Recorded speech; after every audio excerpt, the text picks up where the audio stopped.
So guys मैं लेकर आ गई हूँ नवरात्रों के सामान की लिस्ट। जो भी जितना भी कुछ लगता है या मैं जिस प्रकार से करती हूँ वो सब कुछ।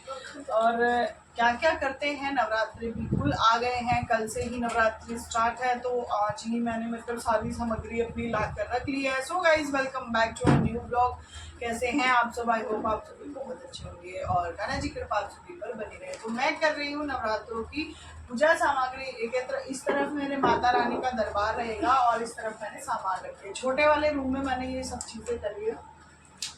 तो सामग्री में सबसे पहले माता जी को चढ़ाई जाने वाली साड़ी चुनरी जो भी होती है वो है ये रेड कलर की साड़ी मैंने निकाली है माता रानी के लिए।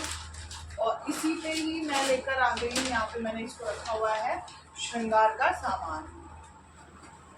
तो आपसे जो भी जितना भी बन पड़े आप उतना ही करिए। माता रानी नहीं कहती है कि आप उनको कुछ ज्यादा आपसे चाहिए या कुछ और अलग आप लोगों ने करना है। जितना आपका सामर्थ्य है, जितनी आपकी श्रद्धा है उतना करिए। हर साल छोटी छोटी चीजें जब हम करते हैं तो उसमें एडिशन बढ़ता रहता है। तो मैं भी पहले मतलब ऐसे ही पॉलिथीन के अंदर ला के रख लिया करती थी। इस बार मुझे मार्केट में ये इस तरीके की बास्केट दिखी तो दो मैं लेकर आई हूँ कि काम आ जाएगी। एक कान्हा जी के लिए काम आ जाएगी और एक फूल पत्ती रखने के मतलब। तो इसमें मैं माता रानी के लिए फूल हार जो भी आएंगे मतलब किसी भी पूजा में हम रख सकते हैं। तो फिलहाल तो मैंने इसमें श्रृंगार रखा है जिसमें है कंगा है, चूड़ी है और ये सूखा सिंदूर है। ये मैं एक अपने लिए भी लेकर आई हूँ। इसमें रखा है चूड़ी बिंदी, चूड़ी सिंदूर और मेहंदी मैं लेकर आई हूँ। और ये है एक मेहंदी का कौन है, काजल रखा है हमने, लिपस्टिक रखा है और एक रेड कलर का ही नेल पेंट लाई हूँ मैं। रेड कलर की ही चूड़ियाँ लाई हूँ। और ये है मल्टी कलर की बिंदियाँ मेरी माता रानी के लिए। और ये है एक शीशा। ये सब सामान मैंने इसमें रख लिया है जो कि माता रानी के श्रृंगार मतलब साड़ी पे इस तरीके से मैं रख के उनको अर्पण करूंगी उनके चरणों में। तो अब गाइस आते हैं उस सामग्री पे तो जो माता रानी की पूजा से रिलेटेड होता है। तो मैं क्या करती हूँ, 9 दिन की नवरात्रि का व्रत रखने का संकल्प लेती हूँ और मैं फलाहारी व्रत रखती हूँ जो शाम को एक टाइम फलाहारी भोजन खाया जाता है। 9 दिन तक रखती हूँ। तो उसी के रिलेटेड अब मैंने सारी सामग्री एकत्र कर ली है। तो सबसे पहले मैं आप लोगों को दिखाती हूँ ये हवन संविधा जो कि लकड़ियाँ यानी कि मैंने मंगा के रखी है। पैकेट का पैकेट लेकर आई हूँ। इस बार मैं भी हवन मतलब ऐसे करूंगी कि जो लकड़ियों से हवन होगा वो अलग से होगा और मतलब जो भी जैसा भी जितना भी मुझे आता है पूरी प्रॉपर पंडित में नहीं हूँ गाइस। तो भगवान के घर भी सारी चीजें देखी जाती हैं। तो यहाँ पर ये है लौंग और ये है इलायची। तो इनकी डब्बियां मेरी गुम हो गई हैं। मेरे बच्चों का साथ है गाइस। गाइस मैं अभी को पहले सुला देती हूँ। इस रूम में एसी चल रहा है तो इसलिए यहाँ पे सो रहा है। बाहर सुला रही थी तो ये जग जा रहा था बार बार। तो मैं अब अभी को सुला लेती हूँ, इस पे लेट जाएगा।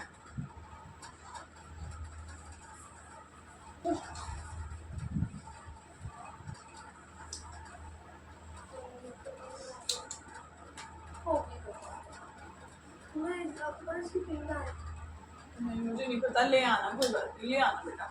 इधर ना करी बैठी है कराते हैं। तो पहले मैं दिखा देती हूँ आपको। ये है ये एक डब्बा मैंने बनाया है। इसमें है बत्तियां जो कॉटन की बत्तियां होती है जिनसे घी का दिया जलाया जाता है। गाइस 2 तरीके से दिए जलते हैं। एक तिल के तेल से जलता है पर उसमें से देना तिल वाला तेल निकाल के।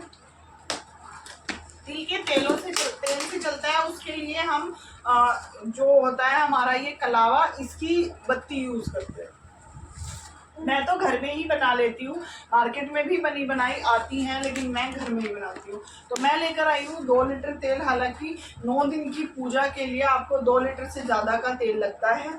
और घी की जो मैं जोत जलाती हूँ वो मैं लगाती हूँ इन कॉटन की बत्तियों से। तो मैं 2 प्रकार की बत्तियाँ रखती हूँ। एक कॉटन ऐसे रख लेती हूँ, प्लेन डब्बी में भर के मैंने रखी हुई है। और एक मैं कलावे से खुद से बनाती हूँ। यही कलावा हम लोग कलश पे बांधते हैं, जो कलश होते हैं ना ऐसे। तो इस पर बांधते हैं, मैं भी करती हूँ। मेरे पास कलश भी कई तरीके के हैं, जैसे एक ये पीतल वाला है और एक ये तांबे वाला है। पूजा के बर्तन भी अभी मुझे साफ करने हैं, लेकिन मैंने सोचा कि पहले आज ही अमावस्या वाले दिन ही मैं सारी चीज़ें आप लोगों के साथ शेयर कर दूं, तो ये ब्लॉग अभी आ जाएगा। मेरे पास ना हर तरीके का आपको लोटा मिलेगा, छोटे से छोटा, बड़े से बड़ा, क्योंकि ज़रूरी होता है यहाँ पर छोटी छोटी चीज़ें रखनी ज़रूरी हो जाती है। तो आप क्या हुआ, पूछ लो उनके पास होगी तो। ये है लौंग और ये है इलायची। अगेन हमें पूजा में लगेगी सौंफ। सौंफ को मैं 5 मेवा में भी रखती हूँ, जो माता रानी को 5 मेवा का भोग लगता है उसमें भी रखती हूँ। अभी मैंने निकाला नहीं है, मैं घर से ही निकालूंगी, क्योंकि मैं ड्राई फ्रूट्स घर में रखती हूँ। तो मैं वो छोटे से पैकेट में 5 रुपए का आता है, उसमें एक एक चीज़ होती है, तो मेरा मन नहीं करता कि मैं उसको ऐसे ला के रखूँ। तो मैं क्या करती हूँ, छोटी छोटी क्वांटिटी में ना एक साथ मिक्स करके एक डब्बी में रख लेती हूँ भोग के लिए माता रानी के सामने, और फिर उसको प्रसाद के रूप में बांट लेते हैं। और प्रसाद के रूप में बांटने के लिए, भोग लगाने के लिए माता रानी के लिए मैं लेकर आ गई हूँ पताशा। मैंने बचपन से मम्मी को देखा है कि वो पताशे का भोग जरूर लगाती है माता रानी को अंग्यारी पे। जब हम वो करते हैं ना, भोग लगाते हैं, अग्यारी करते हैं, तो उस पर मम्मी यही लगाती थी, घी डाल के लौंग इलायची डालती थी और उसके बाद पताशा डालती थी और पान का पत्ता और सुपारी माता रानी को भोग में अर्पण कर देती थी। तो मैं भी ऐसे ही करती हूँ। तो और एक लेकर आ गई हूँ मैं ये नारियल, जो कि कलश पे रखा जाएगा, और एक नारियल माता रानी के चरणों में आप अपनी मन्नत का भी रख सकते हैं। इस बार मैं भी रखने वाली हूँ, पहले कभी नहीं रखा है, लेकिन इस बार मैं रखने वाली हूँ। तो आप लोगों से मेरा ये भी कहना था कि आप लोग भी रखिए, अगर आपकी कोई मन्नत है, कोई माता रानी से इच्छा आपकी है, तो आप भी उस चीज को कर सकते हैं। तो मैं भी करूंगी। अगेन कलश जो हम भरकर रखते हैं गाइस, तो उसमें हम डालते हैं एक लौंग का जोड़ा, एक इलायची का जोड़ा और एक हल्दी, ये वाली हल्दी, जो हल्दी की गांठ होती है ना वो, और ये डालते हैं कमलगट्टा, और एक सुपारी हम डालते हैं। एक सुपारी, लौंग इलायची का जोड़ा, पान का पत्ता हम कलश पे भी रखते हैं। कैसे रखते हैं वो सब तो आपको कल ही मिलेगा। तो ये डालने के लिए रखा जाता है। तो ये भी मैंने रख लिया है, आप लोग देख लेना। और एक मैंने मंगाया है भीमसेनी कपूर, आप लोगों के साथ शेयर करा था। ये चीज़ें, कुछ चीज़ें मैंने ऑनलाइन मंगाई हैं और कुछ चीज़ें मैं लोकल मार्केट से खुद जाकर लाई हूँ। एक ये कपूर है जो आरती करने के लिए है या सामग्री में मिलाने के लिए है। भीमसेनी कपूर को शुद्ध माना जाता है, इसलिए मैंने इसको मंगाया है। और जौ मंगाए हैं मैंने बोने के लिए, तो उसके लिए मेरे ये हैं, ये मिट्टी वाला पात्र मैंने लिया है। और इसी में मेरी ना रोली वाली डब्बी नहीं मिल रही, एक रोली हमें चाहिए होगी गाइस। और 2 मैंने दिए रखे हैं कि इन दियों में मैं अलग अलग तरीके से भोग लगाती हूँ, पूजा करती हूँ, सामग्री करती हूँ। एक मैं सुबह कर लेती हूँ, एक मैं शाम को कर लेती हूँ, फिर इनको मांज लेती हूँ इकट्ठा करके और साफ कर देती हूँ। और इस बार हवन होगा मेरा इसमें, चाहे अग्यारी वाला हो या संविदा वाला, यानी कि आम की लकड़ी वाला हो। तो मैंने ये ऑनलाइन मंगाया था, आप लोगों ने मेरे ब्लॉग में देखा होगा, जो मैंने शॉपिंग मॉल ब्लॉग शेयर किया है आप लोगों के साथ। अगेन हमें माचिस चाहिए होगी फ्रेंड्स, जो माचिस मैं रखूँगी। और अखंड जोत जो हमें लगती है उसके लिए मैं तो प्लग कर रखती हूँ, एक दिया रख लेती हूँ और एक प्लग कर रख लेती हूँ। वो कैसे करती हूँ वो आपको मैं नेक्स्ट ब्लॉग में बताऊँगी। 2 पैकेट मैं सामग्री लेकर आई हूँ, इसको भी हम मिक्स करेंगे। क्या क्या चीज़ें इसमें मैं मिक्स करूँगी, या तो शॉर्ट में शेयर कर दूँगी या नेक्स्ट ब्लॉग में आप लोगों को देखने को मिलेगा। और अगेन मैं लेकर आ गई हूँ मिश्री मेरे पास पहले से ही रखी हुई थी, क्योंकि पूजा में मैं यूज़ करती रहती हूँ किसी न किसी उसमें, तो मैं थोड़ी सी लेकर आई हूँ। अगेन मैं लेकर आई हूँ एक गंगा जल की बॉटल। मेरे पास ना गंगा जल नहीं था, ऐसा मुझे लगता था, लेकिन मेरे पास पहले भी ये बॉटल थी, मैं एक और लेकर आ गई। कोई बात नहीं, ये तो पूजा में लगता ही रहता है वैसे। और एक है मेरे पास ये मोगरा की अगरबत्तियाँ। मैं बांस की डंडियों वाली अगरबत्तियाँ यूज़ नहीं करती हूँ, यही यूज़ करती हूँ ग्रीन वाली। मैं बांस की अगरबत्तियाँ यूज़ नहीं करती, ये वाली यूज़ करती हूँ। देखो ऐसी ये दिखती हैं, इनका स्टैंड साथ में आता है, ये वाली है। और जो मैंने हवन कुंड मंगाया था ना गाइस, उसके साथ ऐसी वाली बत्तियां आई थी कॉटन की, तो ये मैंने रख लिया है पूजा में।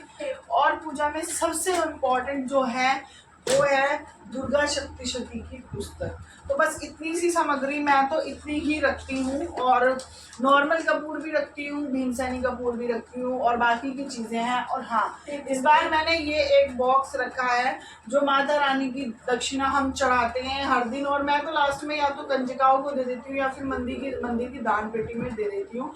तो ऐसे करके ये थी मेरी नवरात्रि की तैयारी। कैसी लगी आप सभी को कमेंट करके ज़रूर बताना। अच्छी लगे तो लाइक, कमेंट, शेयर और सब्सक्राइब ज़रूर कर लेना। जय माता दी। फिर मिलूंगी एक नए और इंटरेस्टिंग से वीडियो के साथ। और गाइस, अब नवरात्रि से रिलेटेड ब्लॉग ही आएंगे। जो भी गाइस अच्छा लगे आप लोगों को पार्ट, जो भी कमी रह गई हो, आप लोग मुझे कमेंट करके ज़रूर बताना। आपके कमेंट्स का इंतज़ार रहता है, एक मोटिवेशन मिलता है, आगे बढ़ने की प्रेरणा मिलती है। So bye bye, take care, Radhe Radhe.